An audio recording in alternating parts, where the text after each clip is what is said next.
Vamos lá, meu irmão. Deixa eu só tentar expor aqui um pensamento acerca do que você me mandou agora em áudio. Irmão, a questão do livre-arbítrio, eu não estou questionando, eu acho que você está me entendendo mal. Eu não, em momento nenhum, eu estou dizendo que a gente não tem livre-arbítrio. Ao contrário disso, eu estou dizendo que todos os seres humanos têm livre-arbítrio dentro de uma perspectiva, dentro de uma dimensão a qual ele faz parte. Ou seja, se um homem não foi não foi captado, se um homem não foi alcançado pela graça regeneradora do Espírito Santo, pela obra de Deus, pela pregação do Evangelho, se esse homem não foi alcançado, esse homem é um pecador e ele vai viver dentro da sua dimensão de pecado, porque a sua escolha já foi feita. Ele nunca naturalmente vai escolher Deus. Naturalmente falando, o homem está morto. Não tem como eu riscar isso da Bíblia. A Bíblia diz que o homem está morto em seus pecados. E ele está morto, ele não está doente, ele está morto. O doente ainda se recupera, toma remédio, né? Faz sua automedicação lá e se recupera. O morto não reage, não se recupera, não ouve, não fala, não vê, não tem atitudes. O morto está morto. E aquele que nasce de novo, que é o que é necessário para que a gente seja salvo, ele não é nascido por si só, ele é gerado por alguém. Se eu faço um filho, meu filho foi gerado por mim e pela minha esposa. Entendeu? Então, ou seja, um ser que nasce não nasce porque quis nascer, nasce porque alguém concebeu que ele nascesse. Então, eu entendo o evangelho da graça de Deus dessa forma. Ninguém escolhe ser salvo. Só é salvo aquele que nasce de novo, que é concebido pelo Espírito Santo, que nasce do Espírito. Se ele não for despertado, se ele não for ressuscitado e vivificado em Cristo, ele nunca vai se converter a Cristo. É o que exatamente o que esses homens todos estão dizendo, inclusive os que você me mandou. Com a exceção do cara aí da Adventista, que eu já conheço a Adventista há muito tempo, e eu vejo a Adventista como uma seita, apesar de ter muita fundamentação também. É uma das seitas mais bem organizadas que tem é a Igreja Adventista do Sétimo Dia. Mas, num tocante geral, sobre esse assunto que todos falaram, eu concordo. Entendeu? A questão é que uma vez que o cara não está em Cristo, ele tem o livre-arbítrio de fazer suas próprias escolhas. Então, dentro da dimensão do pecado, ele faz o que ele quiser. Ele mata, ele rouba, ele furta, ele, ele engana, dentro da perspectiva do pecado. E dentro da perspectiva do pecado tem aquilo que se julgue bom também, né? Ele ajuda ao próximo, né? Ele se julga, como o povo que não quer saber de Deus fala muitas vezes, a justificativa. Ah, eu não faço mal para ninguém, eu não falo mal de ninguém, então não preciso de religião, eu preciso apenas fazer o bem, né? Cuidar dos órfãos, das viúvas, como se só por si só a obra fosse suficiente para salvar. E dentro de uma perspectiva espiritual, não há quem faça o bem. E nesse sentido dizendo, ele pode ser bom numa área, mas ele sempre vai ter a tendência de pecar e fazer suas próprias escolhas dentro da perspectiva do pecado. Ele faz o bem, mas ele gosta de uma cachaçinha, ele gosta de um churrasco. Ele faz o bem, mas ele gosta de tirar proveito numa área ou na outra. E isso dentro de uma perspectiva de pecado, o cara ele vai sempre, nunca vai ser justo diante de Deus. Dentro da dimensão do pecado, ele vai se julgar bom, mas ele nunca vai ser bom para Deus, porque a Bíblia diz que não há quem faça o bem, não há quem busque a Deus, não há um sequer. Também não posso riscar isso da Bíblia. Não tem como riscar isso da Bíblia. Então, dentro de uma dimensão de pecado, ele faz o que ele quer. Ele tem livre-arbítrio, ele age como ele quer, dentro da dimensão do pecado. Mas ele nunca vai ser justo e não há quem faça o bem no sentido de que, entenda essa questão bíblica, não há quem faça o bem na dimensão do pecado, no sentido de que não há o que eu possa fazer, sendo bom ou mal, que venha impressionar a Deus. Deus é soberano. Não há bom senão Deus. Deus sabe e tem o significado verdadeiro do que é bondade. Sabe? Você é bom de um lado, mas você é injusto de outro, você julga, você fala, você dá mau testemunho. Em alguma área você vai errar. Todos nós temos a deficiência em alguma área de nossas vidas, todos nós temos a limitação do pecado. Agora, uma vez que estamos em Cristo, a dimensão, imagine um portal. Você passou da morte para a vida, de uma dimensão onde a sua realidade era morte em pecado, para uma nova realidade, vida em Cristo. Agora, isso quer dizer que eu vou deixar de pecar? Aí, cara, isso aí é uma doutrina básica do Evangelho. Isso aí a gente ensina na escola bíblica dominical, sabe? Uma vez que você se converte a Cristo, que o Senhor te chama, que você entende que você é um pecador e que Deus te desperta, vamos dizer, dentro da perspectiva que você já entendeu, que é Deus que desperta, né? Deus te despertou e você caiu na real, caramba, eu sou pecador, sou miserável, não há nada em mim que possa impressionar a Deus, não há nada em mim que possa atrair a Deus. E se eu sou salvo, se Deus me salvou hoje, é porque Ele tem misericórdia de mim, porque Ele me ama. É pela graça, é dado, é de graça. Logo, eu não preciso estar preparado, como você ouve, às vezes você vai evangelizar, a pessoa fala para você, eu não estou preparado, ainda não, ainda tem que mudar algumas coisas. Eu costumo dizer quando eu evangelizo, Deus não quer saber se você está preparado, Deus só quer saber se você quer. Sabe? Inclusive, no evangelizar, a palavra tem que ser essa. Você tem que chamar a pessoa, você tem que dizer, não, você precisa querer. Né? É claro que a gente, dentro de uma perspectiva espiritual, dentro de uma perspectiva de quem conhece teologia, sabe que ele não precisa querer. Ele vai ser tocado pelo Espírito e ele vai querer. Ele vai ser despertado pelo Espírito mediante aquela palavra que a gente está evangelizando e ele vai querer Deus.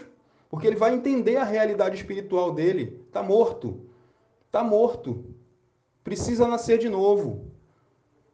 E uma vez que ele entende, ele cai na real, vai ser acometido de uma profunda tristeza, de profundo arrependimento por tudo que ele já fez na história da vida dele. Vai bater aquele arrependimento. Meu Deus, antes eu tivesse te conhecido antes, se eu soubesse como é bom estar na tua presença, eu não viveria essa vida toda de pecado que eu vivi. Eu não faria tanto mal, tanta coisa errada.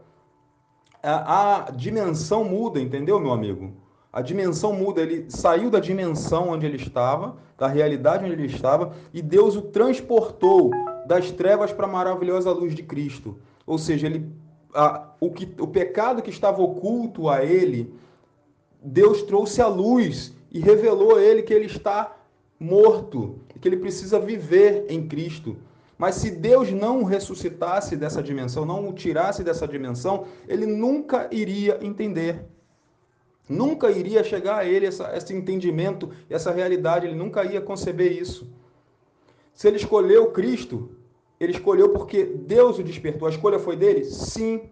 A escolha foi do indivíduo? Sim. Mas se Deus não o despertasse, não o mostrasse essa realidade, ele nunca ia escolher. Ele só escolheu porque ele viu que é bom estar em Cristo.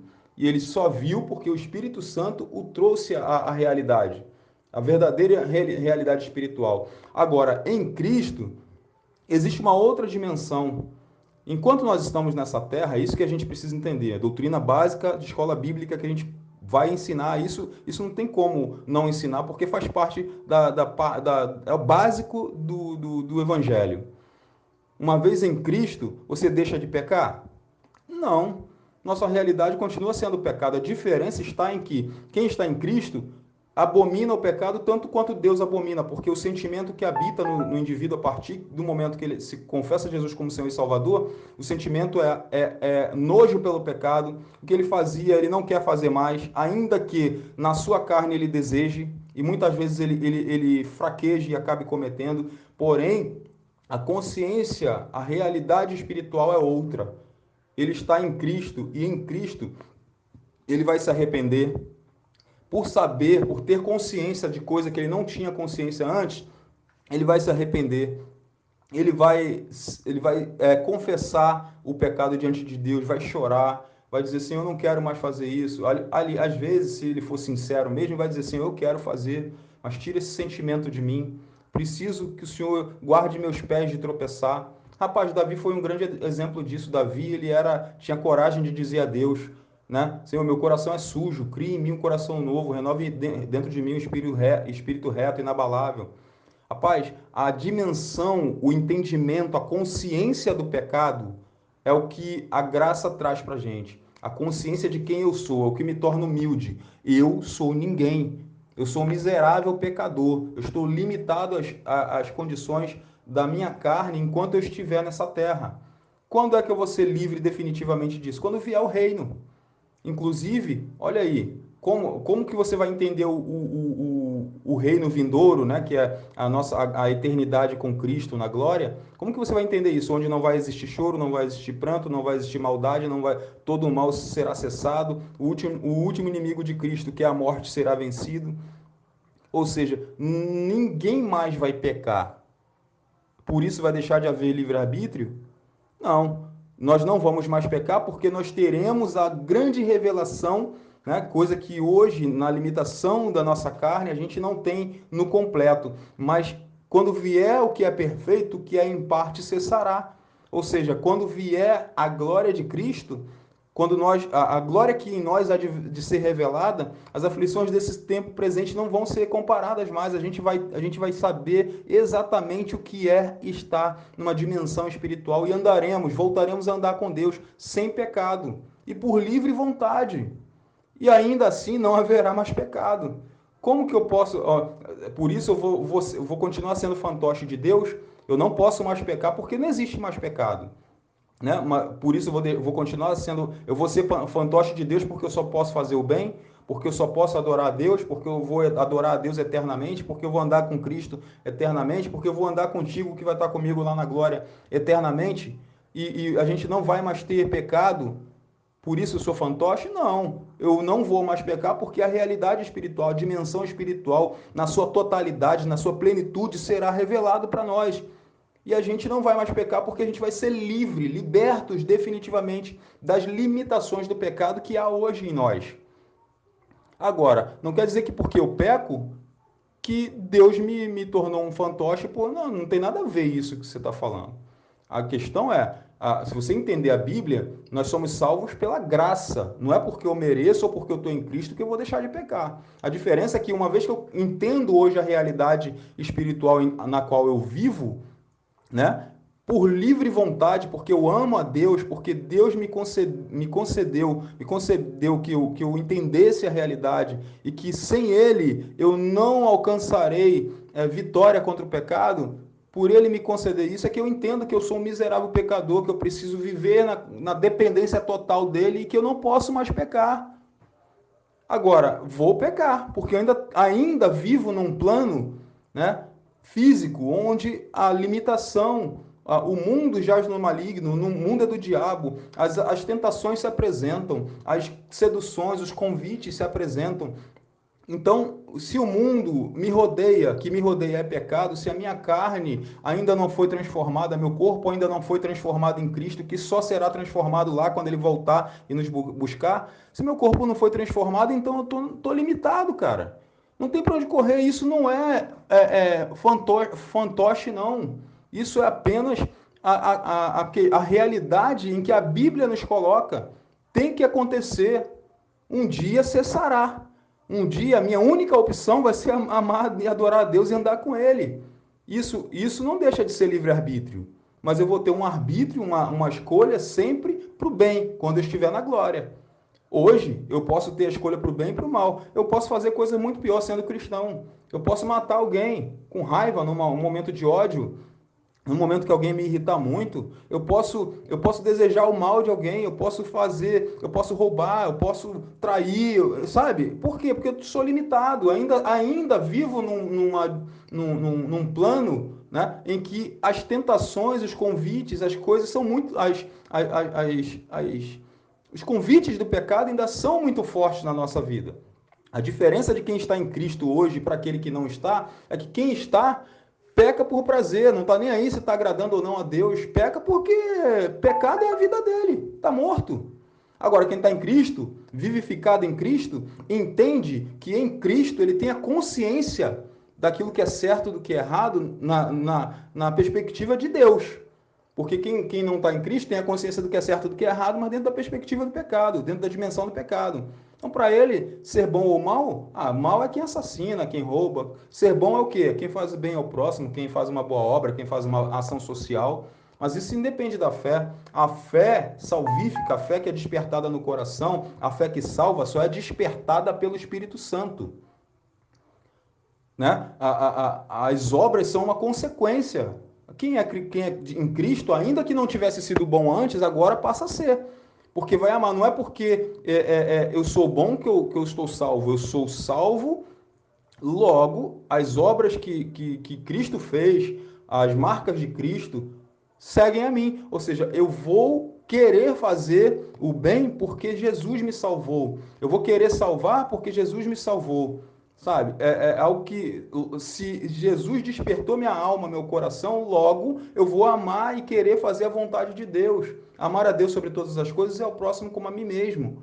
Obedecer os mandamentos dele, obedecer a palavra dele, ver qual é a boa, perfeita e agradável vontade de Deus e querer seguir. Mas isso vai ser natural a partir do momento que Cristo me vivificou e me trouxe a consciência de quem eu sou. Ou seja, sou miserável pecador e preciso da graça dele para me manter de pé. É o que nos leva a orar, é o que nos leva a nos santificar, é o que nos leva a buscar, a confessar nossos pecados, a pedir misericórdia, Senhor, porque eu peco o tempo todo, o meu pensamento, meus pensamentos, palavras e obras estão o tempo todo se apresentando diante de mim, pedindo para eu fazer o mal. O bem que quero fazer, se não faço mais o mal, o tempo todo se apresenta diante de mim. É o que o apóstolo Paulo citou isso. Faz parte da minha natureza terrena ser pecador. Isso não é manipulação de Deus. Isso é a consciência da realidade espiritual que Deus trouxe a mim. Por isso eu sei que eu sou pecador e nunca vou deixar de ser até que Cristo volte. Isso não, agora, eu tenho o direito de administrar, é isso que me leva a administrar o dom, mas a escolha foi feita pela fé em Cristo Jesus, porque ele me despertou. Então, se eu sou salvo, foi porque ele selou o meu coração, a minha mente, para que eu me convertesse a ele. Agora, uma vez que ele desperta, não tem como resistir, porque você não tem como você dizer assim, ó, ou dizer, Feijó, eu tenho aqui, olha, é tudo legal, tudo organizado, não é roubo, não é fruto de roubo, mas eu tenho aqui US$ 1 milhão aqui que Deus mandou te dar e para te abençoar. Toma aí US$ 1 milhão. Você vai saber julgar se aquilo é bom ou não para você e certamente você vai querer US$ 1 milhão. Você vai querer aquele dinheiro. Por quê? Porque você sabe que vai ser bom para a tua vida, você vai poder realizar alguns sonhos, vai poder viajar, vai poder investir. Então, você sabe o que é bom, e quando algo que é bom acontece na tua vida, né, e é revelado para você que aquilo vai ser bom, você vai querer o que é bom. É natural nosso. Só que na dimensão do pecado, você só quer o que é bom, mas o que é bom para você, né, como diz Provérbios, ao homem há caminhos que parecem bons, mas o final é o caminho de morte. É o caminho de todo pecador. Todo pecador julga o que é bom, o que é mal, dentro da perspectiva da dimensão do pecado. E aquele que é despertado por Cristo julga o que é bom e o que é mal, o que é bom e ruim, dentro da dimensão da graça. É o que nos torna humildes. O que diz pra gente, ó, você é ninguém sem mim. Meu filho, caminha na minha presença. É onde Deus interage contigo, te orienta, te guia, te conduz na verdade. Meu filho, ó, é por aqui, não vai por aí que você vai errar. Às vezes você vai, desobedece e cai. Mas aí, você por ter Cristo, ter sido selado por Cristo, aquela consciência logo vem à tua mente e você diz, meu Deus, tem misericórdia da minha vida, me perdoa, Pai, me aceita de volta, eu quero andar na tua presença, eu quero permanecer, faz arder no meu coração o desejo de andar e permanecer na tua presença, aumenta o temor, guarda meus pés de tropeçar, tudo é uma interação. Não é que Deus te manipula, é que ele te dá consciência da realidade e você entende que sem ele você é nada. Isso é livre-arbítrio. Tá entendendo, meu amigo? Eu não estou dizendo que não há livre-arbítrio, só estou especificando para você como é que funciona o livre-arbítrio, tanto na dimensão do pecado como na dimensão em Cristo. É essa a diferença. Acho que a gente só está tendo um atrito nessa parte aí, tá entendendo? Agora, como que você explica para mim? Um dia, qual é a promessa que a Bíblia faz? Jesus voltará, levará a sua igreja, que isso é importante a gente saber, né?